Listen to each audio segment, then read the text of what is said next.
ಕೊಲೆಯಲ್ಲಿ motive prove ಆಗಬೇಕು. ಇಲ್ಲಿ prove ಮಾಡಿದ್ದಾರೆ, ಅದೊಂದು ಸಮಸ್ಯೆ ಆಗಿಬಿಟ್ಟಿತ್ತು. ಉದ್ದೇಶ ಏನು ಪ್ರೂವ್ ಆಗ್ಬೇಕಲ್ಲ. ರೇಣುಕಾಸ್ವಾಮಿ ಅಶ್ಲೀಲವಾಗಿ ಪವಿತ್ರ ಗೌಡಗೆ ಮೆಸೇಜ್ ಕಳಿಸಿದ್ದ ಅನ್ನೋದು ಪ್ರೂವ್ ಆಗಬೇಕು.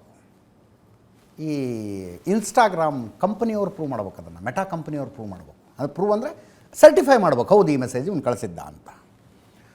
ಅದಕ್ಕೆ ಅವ್ರು ತಯಾರಾಗಲಿಲ್ಲ. ನಮ್ಮದು ಎನ್ಕ್ರಿಪ್ಷನ್ ಅದೇನೋ ಸುಡುಗಾಡಿದೆ, ಅದು ಇದು ನಮ್ಮದು ಆ ರೂಲ್ ಈ ರೂಲ್ ಅಂತ. ಫೈನಲಿ ಪೊಲೀಸರು ಅದನ್ನು ಮಾಡ್ಕೊಂಡಿದ್ದಾರೆ. ಫಸ್ಟ್ ಆಫ್ ಆಲ್ ಒಂದು ಕೇಸಿಗೆ ಇರಬೇಕಾಗಿದ್ದೇ ಮೋಟಿವ್, ಮರ್ಡರಲ್ಲಿ, ಅದು ಪ್ರೂವ್ ಆಗಿದೆ. ಇಂಟೆನ್ಷನ್ ಪ್ರೂವ್ ಆಗಿದೆ, ಕಿಡ್ನ್ಯಾಪ್ ಮಾಡಿಸಿ ಕರೆಸ್ಕೊಂಬಂದಿದ್ದು. ಹಲ್ಲೆ ಪ್ರೂವ್ ಆಗಿದೆ. ಹಲ್ಲೆಯಲ್ಲಿ ಎವ್ರಿ ಊಂಡ್, ಪ್ರತಿ ಗಾಯದ್ದು ಡಿಸ್ಕ್ರಿಪ್ಷನ್ ಇದೆ, ಪ್ರತಿಯೊಂದು ಗಾಯದ್ದು. ನಾಳೆ ದಿವಸ ಕೋರ್ಟ್ನಲ್ಲಿ ಡಾಕ್ಟ್ರೇ ಹೋಗಿ ನಿಂತ್ಕೋಬೇಕಲ್ಲಿ. ಡಾಕ್ಟ್ರೇ ಕೇಳ್ತಾರೆ, ಇದೇ ಈ ಗಾಯ ಏನು ಹೇಳ್ತೀರಿ ಅಂತ ಕೇಳ್ತಾರೆ. ಹೌದು ಇಂತಿಂಥ ಕಾರಣಕ್ಕೆ ಹಿಂಗೆ ಹೊಡೆದಿರೋದು ಇದು ಅಂತ. ಜಾರಿ ಬಿದ್ದಾಗ ಈ ಗಾಯ ಆಗುವ ಸಾಧ್ಯತೆ ಇದೆಯೋ ಇಲ್ಲವೋ ಅಂತ ಕೇಳ್ಬಿಡ್ತಾರೆ ಸಡನ್ಲಿ. ವಿಚಿತ್ರವಾಗಿ ನಡೆಯುತ್ತದೆಲ್ಲ. ಅಯ್ಯೋ, ನಮ್ಮ ಸಿಸ್ಟಮ್ಮಿನ ಸಮಸ್ಯೆ ಅಂತೀರೋ, ಲೂಪ್ ಹೋಲ್ ಅಂತೀರೋ, ಬಹಳಷ್ಟು ಪ್ರಕರಣಗಳು ಟೆಕ್ನಿಕಲ್ ಗ್ರೌಂಡ್ ಮೇಲೆ ಬಿದ್ದು ಹೋಗ್ತವೆ. ಈಗ FSLಗೆ ಆತನ ದೇಹದ ಯಾವುದೋ ಒಂದು ಅಂಗ ಕಳಿಸಿದ್ದಾರೆ ಅಂತ ಇಟ್ಕೊಳ್ಳಿ. FSLನವ್ರು ರಿಪೋರ್ಟ್ ಕೊಡ್ತಾರೆ, ಹಿಂಗೆ ಗಾಯ ಆಗಿದೆ, ಹಿಂಗೆ ರಕ್ತಸ್ರಾವ ಆಗಿದೆ ಅಂತ ರಿಪೋರ್ಟ್ ಕೊಟ್ಟಿದ್ದಾರೆ. FSL ಅಧಿಕಾರಿ ಬಂದು ಕಟಕಟೆಯಲ್ಲಿ ನಿಂತ್ಕೊಂಡಾಗ ಫಸ್ಟು ನೀನು FSL ಅಧಿಕಾರಿನ, ಎಲ್ಲಿ ಓದಿದೆಯಾ, ಏನು ಓದಿದೆಯಾ, ಶುರುವಾಗುತ್ತದೆಲ್ಲ. ಎಲ್ಲಿವರೆಗೂ ಹೋಗ್ಬಿಡುತ್ತಂದರೆ ಪೊಲೀಸರು ಪ್ಯಾಕಿಂಗ್ ಕರೆಕ್ಟ್ ಮಾಡಿ ಕಳಿಸಿಲ್ಲ ಅಂದರೆ ಇಡೀ ರಿಪೋರ್ಟೇ ಬಿದ್ದು ಹೋಗೋ ಲೆವೆಲ್ಗೆ. ಪ್ಯಾಕಿಂಗ್ ಕರೆಕ್ಟಾಗಿತ್ತೋ ಇಲ್ವೋ, ಫೈನಲಿ ದರ್ಶನ್ ಕೊಲೆ ಮಾಡಿದಾನೋ ಇಲ್ವೋ ಅದೆಲ್ಲ ಹೋಗೋದಿಲ್ಲ. ಟೆಕ್ನಿಕಲ್ ಗ್ರೌಂಡ್ ಮೇಲೆ ಹೋಗ್ಬಿಡ್ತವೆ ಕೇಸ್ಗಳು. ಸಾಕಷ್ಟು ಮುನ್ನೆಚ್ಚರಿಕೆ ತಗೊಂಡಿದ್ದಾರೆ. ಇಡೀ ಎಲ್ಲ ಗಾಯಗಳ ಡಿಸ್ಕ್ರಿಪ್ಷನ್ ಇದೆ. ಪಕ್ಕೆಲಬಿಗೆ ಮೆಗ್ಗರ್ ಮಷಿನ್ನಿಂದ ಕರೆಂಟ್ ಕೊಟ್ಟಿರೋದು, ಲಾರಿಗೆ ತಲೆ ಜಜ್ಜಿದಾಗ ತಲೆ ಮೆದುಳಿನಲ್ಲಿ ರಕ್ತಸ್ರಾವ ಆಗಿರೋದು, ಈ ಎದೆ ಮೇಲಿನ ಮೂಳೆ ಮುರಿದಿರೋದು, ತೊಡೆ ಸಂದಿಗೆ ಒದ್ದಿರೋದು, ಪ್ರತಿಯೊಂದು ಇಂಡಿವಿಜುವಲ್ ಆಗಿ ರಿಪೋರ್ಟ್ ಮಾಡಿದ್ದಾರೆ. ಎಲ್ಲಿವರೆಗೂ ಅಂದರೆ ಯಾವ ಲಾರಿಗೆ ಡಿಕ್ಕಿ ಹೊಡಿಸಿದ್ರಲ್ಲ ಆ ಲಾರಿ ಯಾರ್ದು ಅದು ಪ್ರೂವ್ ಆಗಬೇಕು. ಅದರದ್ದು RTO ಡಾಕ್ಯುಮೆಂಟ್ಗಳಿದೆಯಾ, RTO ಆಫೀಸರ್ಗಳನ್ನು ಕೂಡ ಸಾಕ್ಷಿ ಮಾಡಿದ್ದಾರೆ. ಅವರು ಕಟಕಟೆಗೆ ಬಂದು ಹೇಳಬೇಕು. ಬಾಡಿ ತಗೊಂಡೋಗಿದ್ದು ಸ್ಕಾರ್ಪಿಯೋ, ಅದರದ್ದು ಡಾಕ್ಯುಮೆಂಟ್ ಕರೆಕ್ಟ್ ಇದೆಯಾ, ಎಲ್ಲವೂ ಆ ಲೆವೆಲಿಗೆ ಹೋಗಿದ್ದಾರೆ. ಪೋಸ್ಟ್ಮಾರ್ಟಮ್ ರಿಪೋರ್ಟ್ ಕ್ಲಿಯರ್ ಆಯಿತು. FSL ರಿಪೋರ್ಟು ಬಂದಿದೆ, ಯಾರ್ಯಾರ ದೇಹದ ಮೇಲೆ ಏನೇನೋ ಇದಿತ್ತು ಅಂತ. ಲಾಸ್ಟಿಗೆ ಸಾಕ್ಷ್ಯನಾಶದ ಪ್ರಯತ್ನ. ಅದಕ್ಕಂತೂ ಸಬ್ ಇನ್ಸ್ಪೆಕ್ಟರೇ ಸಾಕ್ಷಿ. ನಾಳೆ ಬಂದು ಕೋರ್ಟ್ನಲ್ಲಿ ಇಲ್ಲ ಹಂಗೆ ಇರಲಿಲ್ಲ ಅಂತ ಹೇಳೋದಕ್ಕೆ ಬರೋದಿಲ್ಲ. ಹೇಳಿದ್ರೆ ಹೋಯ್ತು ನೌಕರಿ ಹೋಗ್ಬಿಡುತ್ತೆ. ಸಾಕ್ಷಿ ಬಂದು ಹೇಳ್ತಾರೆ ಸಬ್ ಇನ್ಸ್ಪೆಕ್ಟ್ರು, ನನಗೆ ಫೋನ್ ಬಂದಿತ್ತು, ಪ್ರದೂಷಣೆ ಫೋನ್ ಮಾಡ್ದ, ಹಿಂಗೊಂದು ನನ್ನ ಫ್ರೆಂಡ್ಸ್ ಏನೋ ಒಂದು ಎಡವಟ್ಟು ಮಾಡ್ಕೊಂಬಿಟ್ಟಿದ್ದಾರೆ, ಕಳಿಸ್ತೀನಿ, 30 ಲಕ್ಷ ದುಡ್ಡು ಕೊಡ್ತೀನಿ ಅಂತ ಹೇಳ್ದ ಅಂತ ಸಬ್ ಇನ್ಸ್ಪೆಕ್ಟರ್ ಸಾಕ್ಷಿ ಹೇಳ್ತಾರೆ. ಹೇಗೆ ಒಂದಕ್ಕೊಂದು ಕನೆಕ್ಟ್ ಆಗ್ತಾ 27 164 ಸ್ಟೇಟ್ಮೆಂಟ್ ಇದ್ದಾವೆ. 164 ಸ್ಟೇಟ್ಮೆಂಟ್ ಮ್ಯಾಜಿಸ್ಟ್ರೇಟ್ ಮುಂದಾಗಿರುತ್ತೆ. ಅಲ್ಲಿ ಅವರ ಮೇಲೆ ಯಾವುದೇ ಒತ್ತಡ ಇರೋದಿಲ್ಲ, ಹೇಳಿಕೆ ಕೊಡುವವರ ಮೇಲೆ. In the absence of investigation officer ಅದು 27 ಜನ, ಇನ್ಕ್ಲೂಡಿಂಗ್ ಚಿಕ್ಕಣ್ಣ. ಅದರಲ್ಲಿ ಚಿಕ್ಕಣ್ಣ ಹೋಗಿ ಜೈಲಿಗೆ ಹೋಗಿ ಭೇಟಿಯಾಗಿ ಬಂದಿರೋದು. ಗೊತ್ತಿಲ್ಲ ಅದು ಪ್ರಾಸಿಕ್ಯೂಷನ್ ಪರವಾಗಿ ಟರ್ನ್ ಆಗುತ್ತೋ ವಿರುದ್ಧ ಟರ್ನ್ ಆಗುತ್ತೋ ಇನ್ನೂ ಅಂದಾಜು ಸಿಗ್ತಿಲ್ಲ ನಮಗೆ. ಹೋಗಿ ಜೈಲಿಗೆ ಹೋಗಿ ಭೇಟಿಯಾಗಿ ಬರೋದು. 27 ಜನರ ಪೈಕಿ 164 ಕೊಟ್ಟಿರುವಂಥ ಒಬ್ಬ ಹೋಗಿ ಜೈಲಿಗೆ ಹೋಗಿ ಭೇಟಿಯಾಗಿ ಬರೋದು ದರ್ಶನ್ನ. ಇಷ್ಟೆಲ್ಲ ಕಥೆಗಳಿದೆ. ಈಗ ಶಿಕ್ಷೆ ಆಗುತ್ತಾ, ಬಿಡುಗಡೆ ಆಗುತ್ತಾ, ಅದೆಲ್ಲ ಮುಂದಿನ ಮಾತು. ನಮ್ಮ ವ್ಯವಸ್ಥೆ ಒಂಥರ ವಿಚಿತ್ರವಾಗಿದೆ. ನಮ್ಮಲ್ಲಿ ಶಿಕ್ಷೆಯ ಪ್ರಮಾಣ ವಿಚಿತ್ರವಾಗಿದೆ. ಯಾರೊಬ್ಬರು ಹೇಳ್ತಾ ಇದ್ರು, ಡೈಯಿಂಗ್ ಡಿಕ್ಲೇರೇಷನ್ ಇದ್ದ ಪ್ರಕರಣವೇ ಅಕ್ವಿಟ್ ಆಗಿಬಿಟ್ಟಿದೆ ಅಂತ. ಡೈಯಿಂಗ್ ಡಿಕ್ಲೇರೇಷನ್ ಅಂದ್ರೇನು? ಒಬ್ಬ ವ್ಯಕ್ತಿಯ ಮೇಲೆ ಹಲ್ಲೆ ಆಗಿರುತ್ತೆ, ಆತ ಹಾಸ್ಪಿಟಲ್ ಬೆಡ್ ಮೇಲೆ ಕೂತ್ಕೊಂಡು ಸ್ಟೇಟ್ಮೆಂಟ್ ಕೊಡ್ತಾನೆ, ಇಂಥವನು ಬಂದು ನನಗೆ ಹೊಡೆದ ಅಂತ. ಸ್ಟೇಟ್ಮೆಂಟ್ ಇಂಥವನೇ ಹೊಡೆದ ಅಂತ ಸ್ಟೇಟ್ಮೆಂಟು. ಆ ಸ್ಟೇಟ್ಮೆಂಟನ್ನು ಪ್ರೊಸೀಜರ್ ಪ್ರಕಾರ ದಾಖಲು ಮಾಡ್ಕೋತಾರೆ, ಆರೋಪಿನ ಅರೆಸ್ಟ್ ಮಾಡ್ತಾರೆ, ವಿಚಾರಣೆ ನಡೆದಾಗ ಬಿಡುಗಡೆ. ಹಿಂಗಿದೆ ನಮ್ಮ ಮನೆ ಬರ. ಇರಲಿ, ಅದು ಸೆಕೆಂಡ್ರಿ ರೀ. ಜಾಮೀನಾಗುತ್ತಾ, ಬೇಲು, ಅದು ಪ್ರಶ್ನೆ ಇರೋದೀಗ. ವಕೀಲರು ಹೇಳ್ತಾರೆ ತುಂಬ ಸರ್ಕಸ್ ಆಗುತ್ತೆ. ಕಾರಣ ಏನು? ಆರೋಪಿ ಪ್ರಭಾವಿ, ಇನ್ಫ್ಲೂಯೆನ್ಸ್ ಇದೆ, ಕಾರಣ ನಂಬರ್ 1. ಎರಡನೇ ಕಾರಣ, ಆರೋಪಿ ಹತ್ರ ತುಂಬ ದುಡ್ಡಿದೆ. ಎಷ್ಟು ಪ್ರಭಾವಿ ಅಂದರೆ ತಾನು ಕೊಲೆ ಮಾಡಿ ಇನ್ಯಾರನ್ನೋ ಆತ ನಾನು ಮಾಡಿದ್ದೀನಿ ಅಂತ ಒಪ್ಕೊಂಡು ಹೋಗಿ ಅಂತ ಕಳಿಸಬಲ್ಲಷ್ಟು ಪ್ರಭಾವಿ. ಎಷ್ಟು ದುಡ್ಡಿದೆ ಅಂದರೆ ಮರ್ಡರ್ ಆದ ತಕ್ಷಣ 30 ಲಕ್ಷ ಅರೇಂಜ್ ಮಾಡಿ ನಿನಗಿಷ್ಟು ತಗೊಂಡು ಹೋಗು, ಕೊಡುವಷ್ಟು ದುಡ್ಡಿದೆ. ಅದರ ಜೊತೆಗೆ ಈ ಅಭಿಮಾನಿಗಳು ಹೆಂಗೆ ಕುತ್ತಿಗೆಗೆ ತಂದಿಡ್ತಾರೆ ಅನ್ನೋದಕ್ಕೆ ಇದು ಉದಾಹರಣೆ.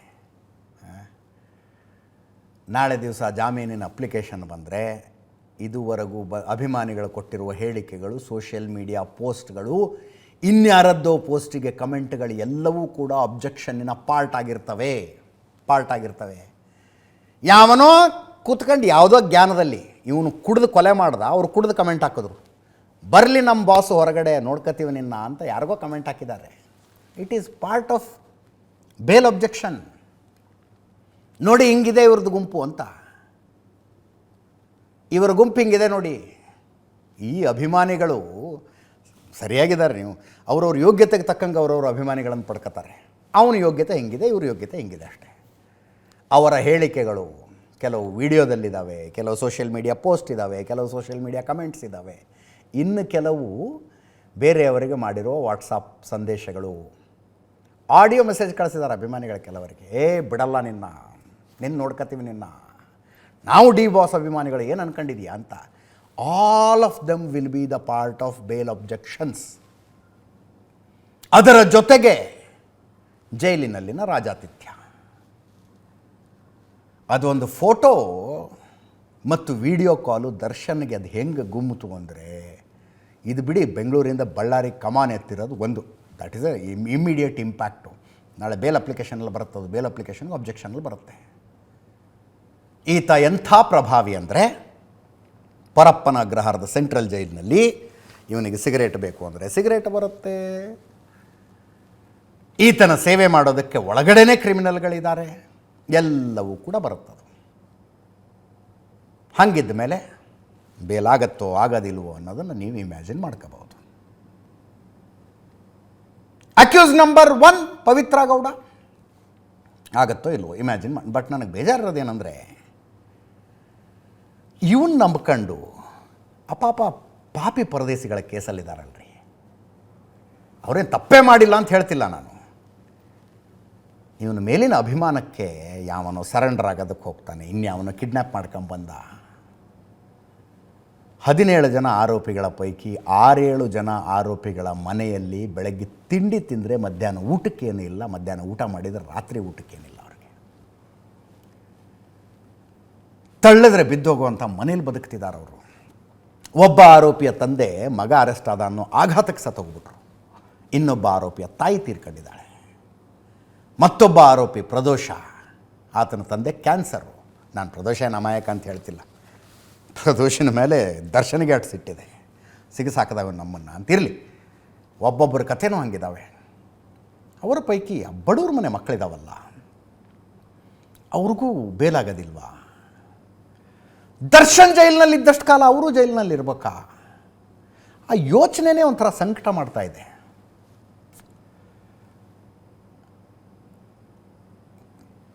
ಕೆಲವ್ರಿಗೆ ಮನೆಯವ್ರಿಗೆ ಜೈಲಿಗೆ ಇವ್ರನ್ನ ಭೇಟಿಯಾಗೋದಕ್ಕೆ ಬರಬೇಕಲ್ಲ, ಬಸ್ ಚಾರ್ಜಿಗೆ ಕಾಸಿಲ್ಲ.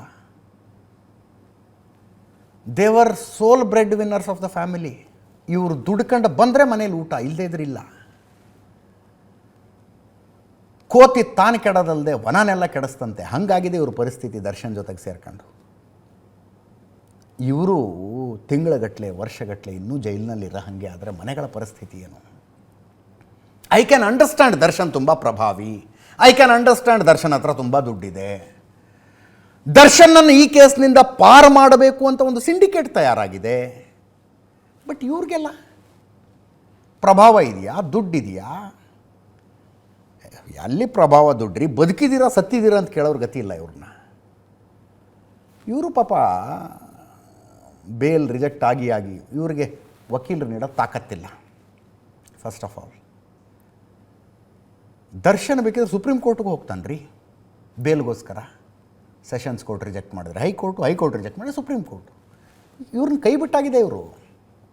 ನಿಮ್ಮ ದಾರಿ ನಿಮಗೆ, ನಮ್ಮ ದಾರಿ ನಮಗೆ ಅನ್ನೋರಂಗೆ ಆಗಿಬಿಟ್ಟಿದ್ದಾರೆ. ಪಾಪ ಇವರು ಎಲ್ಲ ಇವರು ಅಷ್ಟೇ ದಿವಸ ಜೈಲಿನಲ್ಲಿ ಇರಬೇಕಾಗಿ ಬರುತ್ತಾ, ಬಂದರೆ ಕಥೆ ಏನು? ಅದಕ್ಕೆ ಯಾರ್ಯಾರ ಸಹವಾಸದಲ್ಲಿ ಏನೇನು ಮಾಡ್ತೀರಿ ಅನ್ನೋದು ಇಂಪಾರ್ಟೆಂಟು, ಅದು ಬಹಳ ಇಂಪಾರ್ಟೆಂಟು. ಈಗ ಒಟ್ಟು 18 ಡಿವೈಸ್ಗಳಿಂದ ಡೇಟಾ ರಿಟ್ರೀವ್ ಮಾಡಿರೋದು, ಅವುಗಳ ಪೈಕಿ 10 ಡಿವೈಸ್ಗಳ ಡೇಟಾ ಬಂದಿದೆ, ಇನ್ನೂ 8 ಡಿವೈಸದ್ದು ಬರಬೇಕು. ಅಡಿಷ್ನಲ್ ಚಾರ್ಜ್ ಶೀಟ್ ಸಲ್ಲಿಸ್ತೀವಿ ಅಂತ ಪೊಲೀಸರು ಹೇಳಿದ್ದಾರೆ. ಚಾರ್ಜ್ ಶೀಟೇ 3991 ಪುಟಗಳಿರುವಾಗ ಅಡಿಷ್ನಲ್ ಚಾರ್ಜ್ ಶೀಟ್ ಸೇರಿಸಿದ್ರೆ ಎಷ್ಟಾಗಬಹುದು? ಇದು ಕೆಲವೊಬ್ರು ಹೇಳ್ತಾರೆ ಇದು ಕೇಸಿಗೆ ಪಾಸಿಟಿವ್ ಹೌದು ನೆಗೆಟಿವ್ ಹೌದು ಅಂತ. ಕೇಸನ್ನು ಎಷ್ಟು ಸಿಂಪಲ್ ಮಾಡ್ತೀರೋ ಅಷ್ಟು ಶಿಕ್ಷೆ ಆಗೋ ಪ್ರಮಾಣ ಜಾಸ್ತಿ ಇರುತ್ತೆ, ಪೊಲೀಸರು ಭಾಳ ಕಾಂಪ್ಲಿಕೇಟ್ ಮಾಡ್ಕೊಂಡ್ಬಿಟ್ಟಿದ್ದಾರೆ ಅಂತಲೂ ಹೇಳ್ತಾರೆ. ಸಂಜೆ ಅಡ್ವೊಕೇಟ್ ಲೋಹಿತ್ ಅವ್ರು ಹೇಳ್ತಾಯಿದ್ರು, ಪರೀಕ್ಷೆ ಬರೆಯೋದಕ್ಕೆ ಕೂತ್ಕೊಂಡವನಿಗೆ ತನಗೆಲ್ಲ ಗೊತ್ತಿದೆ ಮತ್ತು ವಿವರಿಸಬಲ್ಲೆ ವಿವರವಾಗಿ ಅಂದಾಗ ಆತ ಅಡಿಷ್ನಲ್ ಶೀಟ್ ತಗೋತಾ ಇರ್ತಾನೆ, ಆನ್ಸರ್ ಶೀಟ್ಸ್.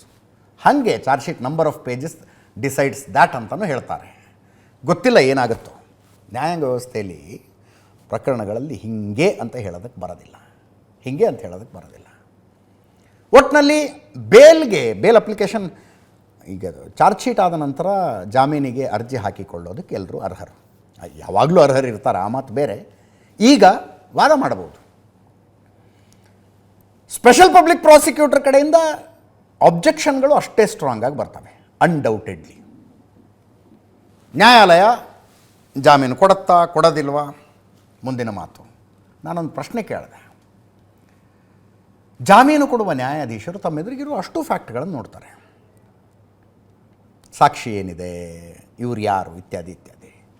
ಸಮಾಜಕ್ಕೇನು ಸಂದೇಶ ಹೋಗುತ್ತದೆ ಅನ್ನೋದನ್ನು ಕೂಡ ಅವರು ಪರಿಗಣಿಸ್ತಾರಾ? It was my question, leading ಕ್ವಶನ್ನೂ ಆಗಿರಲಿಲ್ಲ. ಅದನ್ನು ಪರಿಗಣಿಸ್ತಾರಾ ಅಂತ.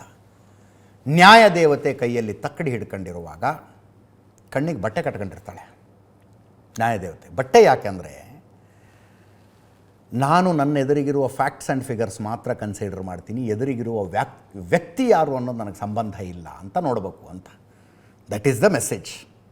ವ್ಯಕ್ತಿ ಯಾರೂ ಸಂಬಂಧ ಇಲ್ಲ, ಅವನು ಬಡವನ, ಶ್ರೀಮಂತನ, ಪ್ರಭಾವಿನ, ಉನ್ನತ ವರ್ಗದವನ, ಕೆಳವರ್ಗದವನ, ಉಚ್ಚ ಜಾತಿಯವನ, ನೀಚ ಜಾತಿ, ಅದು ಯಾವುದೂ ಸಂಬಂಧ ಬರೋದಿಲ್ಲ ಅಂತ.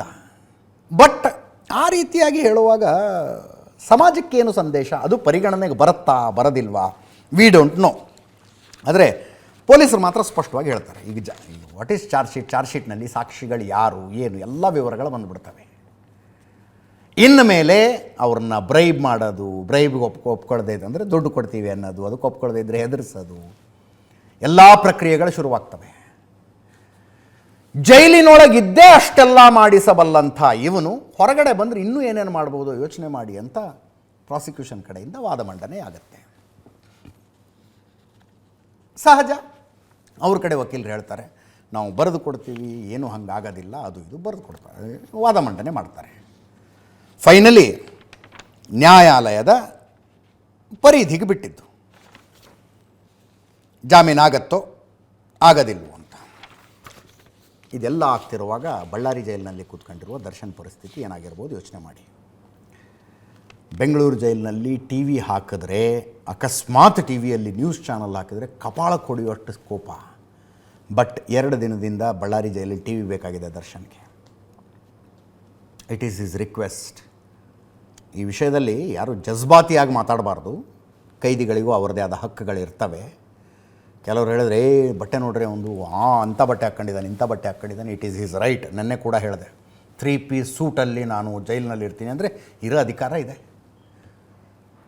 ಮದುವೆಗೆ ಹಾಕ್ಕೊಳ್ಳೋ ಶೇರ್ವಾನಿಲಿ ಇರ್ತೀನಿ ನಾನಂದ್ರೆ ಇರೋ ಅವಕಾಶ ಇದೆ. It is his right.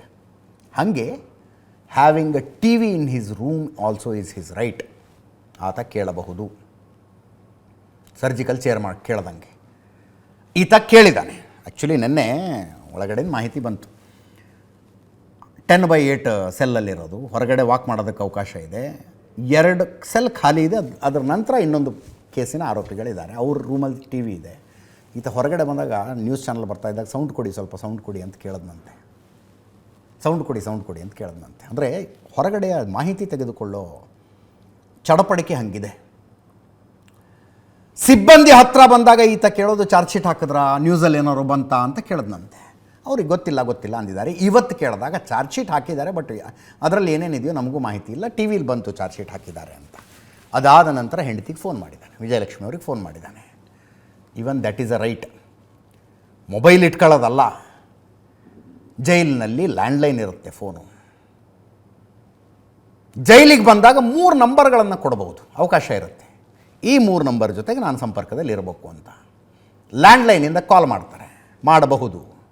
ವಾರಕ್ಕೆ 1 ದಿವಸ ಏನೋ ಅವಕಾಶ. ಅದಕ್ಕೆ ಕಾಲ್ ಮಾಡಿದ್ರೆ 10 ನಿಮಿಷ ಮಾತಾಡೋದಕ್ಕೆ ಅವಕಾಶ ಇರುತ್ತೆ. 10 ನಿಮಿಷಕ್ಕೆ ಆಟೋಮೆಟಿಕ್ ಕಟ್ ಆಗಿಬಿಡುತ್ತದು. ಮತ್ತು ಆ ವಾಯ್ಸ್ ರೆಕಾರ್ಡ್ ಆಗಿರುತ್ತೆ, ಏನೇನು ಮಾತಾಡಿದ್ರು ಅನ್ನೋದು ರೆಕಾರ್ಡ್ ಆಗಿರುತ್ತೆ. ಅದು ನಿಯಮ. ಆ ಅನುಕೂಲವನ್ನು, ಆ ಅವಕಾಶವನ್ನು ಬಳಸ್ಕೊಂಡು ಹೆಂಡತಿಗೆ ಫೋನ್ ಮಾಡಿ ಏನು ಕತೆ ಅಂತ ಕೇಳಿದ್ದಾನೆ. 231 ಸಾಕ್ಷಿಗಳು, 3991 ಪುಟಗಳು ಅಂದಾಗ ಸ್ವಲ್ಪ ಗಾಬರಿ ಆದನಂತೆ. ಅಷ್ಟು ಪುಟನ, 231 ಸಾಕ್ಷಿಗಳಿದಾವ ಅಂತ ಟೆನ್ಷನ್ ಆಗತ್ತೆ. ಆಗಿದೆ. ಇನ್ನು ಟಿ ವಿ, ನಾಳೆಯಿಂದ ದರ್ಶನ್ ರೂಮಿಗೆ ಟಿ ವಿ ಬರುತ್ತೆ. ಆ್ಯಕ್ಚುಲಿ ಸರ್ಕಾರದಿಂದ ಹೊಸ ಟಿ ವಿ ಪ್ರೊವೈಡ್ ಮಾಡಿಲ್ಲ. ಇದನ್ನು ಮನೆಯಿಂದ ತರಿಸ್ಕೊಳ್ಳೋದಕ್ಕಾಗೋದಿಲ್ಲ. ಟಿ ವಿನ ಜೈಲಿನಲ್ಲೇ ಕೊಡಬೇಕು. ಅದೇನೋ ಕೆಟ್ಟು ಹೋಗಿರೋದು ಒಂದಷ್ಟನ್ನು ಇಟ್ಟಿದ್ದಾರಂತೆ. ಅವುಗಳ ಪೈಕಿ ಇದ್ದಿದ್ರಲ್ಲಿ ಚೆನ್ನಾಗಿ ಯಾವುದಿದೆಯೋ ಅದನ್ನು ರಿಪೇರಿ ಮಾಡಿಸಿ ಕೊಡ್ತಾರಂತೆ. ನಾಳೆಯಿಂದ ಟಿ ವಿ ಇರುತ್ತೆ. ಆ ಕೇಬಲ್ ಇದೆ ಒಳಗಡೆ, ಕೇಬಲ್ ಕನೆಕ್ಷನ್ ಇರುತ್ತೆ. ಗೊತ್ತಿಲ್ಲ, ನಾಳೆ ನ್ಯೂಸ್ ಅವರ್ನ ದರ್ಶನ್ ಟಿ ವಿಲೇ ನೋಡಬಹುದು. ಕೊಡಬಹುದಾದ ಸಂದೇಶಗಳನ್ನು ನಾಳೆ ಕೊಡೋ ಪ್ರಯತ್ನ ಮಾಡ್ತೀನಿ. ಎಂಥ ಜೀವನ ಹೆಂಗೆ ಮಾಡ್ಕೊಂಡು ಬಿಟ್ಟಿಯ ಪುಣ್ಯಾತ್ಮ ಅಂತ. ಇನ್ನೊಂದು ಕಡೆ ಒಳಗಡೆ ಇರುವ ಪವಿತ್ರ ಗೌಡಗೂ ಅದೇ ಟೆನ್ಷನ್ನು. ಶಿ ಈಸ್ ಫೀಲಿಂಗ್ ಡಿಪ್ರೆಸ್ಡ್ ಅಂತೆ. ಆ್ಯಕ್ಚುಲಿ ಬಳ್ಳಾರಿ ಜೈಲಿನಲ್ಲಿ ಉನ್ನತ ಅಧಿಕಾರಿಗಳ ಸೂಚನೆ ಇದೆ ಅಂತೆ, ಸ್ವಲ್ಪ ಮೊದಲು ಮಾತಾಡಿಸ್ಬೇಡಿ, ಬಾಡಿ ಕ್ಯಾಮ್ರಾ ಹಾಕ್ಕೊಂಡಿರ್ಬೇಕು, ಇತ್ಯಾದಿ. ಈ ಮನುಷ್ಯ ಡಿಪ್ರೆಷನ್ಗೆ ಹೋಗಿ ಏನೋ ಮಾಡ್ಕೊಂಬಿಟ್ರೆ ಅಂತ ಆವಾಗ ಮಾತಾಡಿಸ್ತಾ ಇರಿ ಅನ್ನೋ ಸೂಚನೆಯೂ ಇದೆಯಂತೆ. ಮಾತಾಡಿಸ್ತಾ ಇರಿ ಅಂತ ತಗೊಂಡು ಹೋಗಿರೋ ಒಂದಷ್ಟು ಪುಸ್ತಕ ನೆನೆ ಕೇಳಿ. ಬಳ್ಳಾರಿ ಜೈಲಲ್ಲಿ ಒಂದು ಒಳ್ಳೆ ಲೈಬ್ರರಿ ಇದೆ, 9,000 ಬುಕ್ ಇದಾವಲ್ಲಿ. ಇನ್ನು 2 ಪುಸ್ತಕನ ಕೇಳಿ ಇಸ್ಕೊಂಡಿದ್ದಂತೆ. ಒಂದು ಮಲೆಗಳಲ್ಲಿ ಮದುಮಗಳು, ಇನ್ನೊಂದು ಯಾವುದೋ ಹೇಳಿದ್ರಪ್ಪ, ಕವಿತೆಯಲ್ಲಿ ಕಾದಂಬರಿನೋ ಆ ಥರದ್ದು ಯಾವುದೋ ಒಂದು ಪುಸ್ತಕ. 2 ಪುಸ್ತಕ ಕೇಳಿ ಇಸ್ಕೊಂಡಿದ್ದಾನಂತೆ. ಆವಾಗ ವಾಕ್ ಮಾಡೋದು, ಒಳಗಡೆ ಮಲ್ಕೊಳ್ಳೋದು, ಇತ್ಯಾದಿ ಇದೆ. ಇನ್ನೊಂದು ಮಾಹಿತಿ ಬಂತು, ಯಾರೋ ಒಂದಷ್ಟು ಪ್ರಭಾವ ಬೀರೋದಕ್ಕೆ ಪ್ರಯತ್ನ ಪಟ್ಟರಂತೆ. ಏನೋ ಮಾಡಬಾರ್ದು ಮಾಡಿದ್ದಾನೆ, ಇಲ್ಲಿಗೆ ಶಿಫ್ಟ್ ಆಗಿದ್ದಾನೆ, ತೀರಾ ಕಷ್ಟದಲ್ಲಿರೋದು ಬೇಡ, ಒಂಚೂರು ಏನೋ ಅನುಕೂಲ ಮಾಡಿಕೊಡಿ ಅಂತ ಜೈಲಿನ ಒಬ್ಬ ಸಿಬ್ಬಂದಿ ಹೇಳಿದ್ದು. 10 ಸಲ ಟ್ರಾನ್ಸ್ಫರ್ ಮಾಡಿ ಆಗ್ತೀನಿ, ಸಸ್ಪೆಂಡ್ ಎಲ್ಲ ಆಗೋದಿಲ್ಲ ನಾನು ಅಂತ. ಬೆಂಗಳೂರು ಜೈಲಿನಲ್ಲಿ 9 ಸಿಬ್ಬಂದಿಯ ಸಸ್ಪೆಂಡ್ ಇದೆಯಲ್ಲ, ಬಂದಿಖಾನೆ ಇಲಾಖೆಯದ್ದು. ಬಳ್ಳಾರಿ ಜೈಲಿನ ಸಿಬ್ಬಂದಿಯನ್ನು ಅಲರ್ಟ್ ಮಾಡಿಬಿಟ್ಟಿದೆ. ಆಕೆ ಹೇಳಿದ್ರಂತೆ, ಇಲ್ಲಿಂದ ಇನ್ನೊಂದು ಜೈಲು, ಅಲ್ಲಿಂದ ಮತ್ತೊಂದು ಜೈಲು, 10 ಟ್ರಾನ್ಸ್ಫರ್ ಮಾಡಿ, ನೀವು ಎಲ್ಲಿಗೆ ಹಾಕ್ತಿರೋ ಅಲ್ಲಿಗೆ ಹೋಗ್ತೀನಿ, ಸಸ್ಪೆಂಡ್ ಎಲ್ಲ ಆಗೋದಕ್ಕೆ ತಯಾರಿಲ್ಲ ನಾನು, ಜೀವನದಲ್ಲ ಕಳಂಕ ಹೊತ್ಕೊಳ್ಳೋದಿಲ್ಲ ಅಂತ ಆ ಮನಸ್ಥಿತಿಗೆ ಅವರು ಬಂದಿದ್ದಾರೆ. ಈ ಮಧ್ಯೆ ಪವಿತ್ರ ಗೌಡ ಮಗಳ ಇನ್ಸ್ಟಾಗ್ರಾಮ್ ಪೋಸ್ಟು ನೋಡಿ, ಯಾರ್ಯಾರೋ ಮಾಡಿದ್ದಕ್ಕೆ ಯಾರ್ಯಾರೋ ಅನುಭವಿಸೋದು. ರೇಣುಕಾಸ್ವಾಮಿ ಬಗ್ಗೆ ಮಾತಾಡ್ತೀವಲ್ಲ ನಾವು, ಆಯ್ತಪ್ಪ, ಒಂದು ಮಟ್ಟಿಗೆ ಅದನ್ನೂ ಒಪ್ಕೊಂಬಿಡೋಣ, ಮಾಡಿದ್ದಕ್ಕೆ ಅನುಭವಿಸಿದ್ದಾನೆ. ಕಂಡು ಹೆಣ್ಮಕ್ಕಳಿಗೆ ಅಶ್ಲೀಲವಾಗಿ ಮೆಸೇಜ್ ಮಾಡೋದು, ಫೋಟೋ ಕಳಿಸೋದು, ಅವನು ಮಾಡಿದ್ದು ಅನುಭವಿಸಿದ್ದಾನೆ. ಬಟ್ ಗರ್ಭಿಣಿ ಹೆಂಡತಿ ಆಯಿತು, ಅಂಥವ್ನು ಕಟ್ಕೊಂಡಕ್ಕೆ ಅನುಭವಿಸ್ಬೇಕು ಬಿಡಿ ಅನ್ನೋ ಲಾಜಿಕ್ಕೂ ಒಪ್ಕೊಳ್ಳಿ. ತಂದೆ ತಾಯಿ ಅಂಥ ಮಗನ ಹೆತ್ತಿದ್ದಕ್ಕೆ ಇನ್ನೇನಾಗುತ್ತೆ ಅಂದ್ಕೊಳ್ಳಿ. ಉಳಿದವ್ರ ಕತೆ ಹೇಳಿ. ಈ ಜೊತೆಗೆ ಜೈಲಿಗೆ ಹೋದಾರಲ್ಲ, ಅವ್ರ ಕುಟುಂಬಗಳವ್ರು ಯಾಕೆ ಅನುಭವಿಸ್ಬೇಕು? ಆಯ್ತು, ಈ ಜೈಲಿಗೆ ಹೋದವರು ದರ್ಶನ್ ಅಂಥವನ ಅಭಿಮಾನಿ ಆದರೆ ಇನ್ನೇನು ಮಾಡೋಕ್ಕಾಗತ್ತೆ, ಜೈಲಿಗಲ್ಲದೆ ಇನ್ನೇನು ಅರಮನೆಗೆ ಹೋಗೋಕ್ಕಾಗತ್ತೆ ಅನ್ನೋ ಲಾಜಿಕನ್ನು ಅವ್ರಿಗೆ ಹಾಕಿರಿ. ಅವ್ರ ಮನೆಯವರು.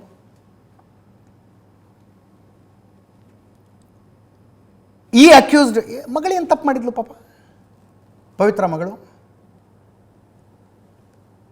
ಅಮ್ಮ ಹೋಗಿ ಅವನ ಜೊತೆಗೆ ಸೇರ್ಕೋಬೇಕು ಅಂತೇನು ಇಚ್ಛೆ ಇತ್ತ? They are all suffering.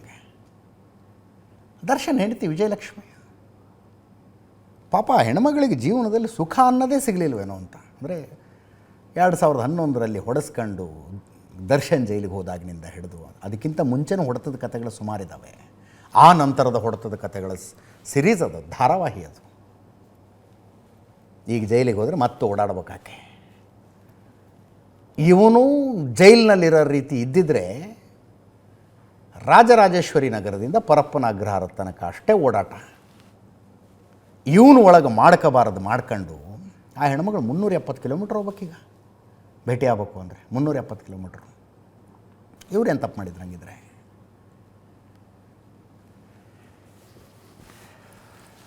ಎರಡು 2011ರಲ್ಲಿ ದರ್ಶನ್ ಜೈಲಿಗೆ ಹೋದಾಗ ತುಂಬ ಜನ ಅಂದ್ಕೊಂಡ್ರು, ಇಲ್ಲ ಒಂದು ತಪ್ಪು ಸುಧಾರಿಸ್ಕೊಂಬಿಡ್ತಾನೆ, ಇನ್ನು ದರ್ಶನ್ ಬೇರೆ ಅಂತ. ಅಯ್ಯೋ ರಾಮ, 1-2 ರೀ ಆಮೇಲಿನ ಪ್ರಕರಣಗಳು, 1-2.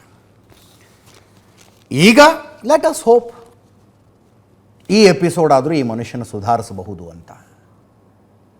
ಇನ್ನೂ ಸುಧಾರಿಸಲಿಲ್ಲ ಅಂದರೆ ಇದು ಗಾನ್ ಕೇಸ್.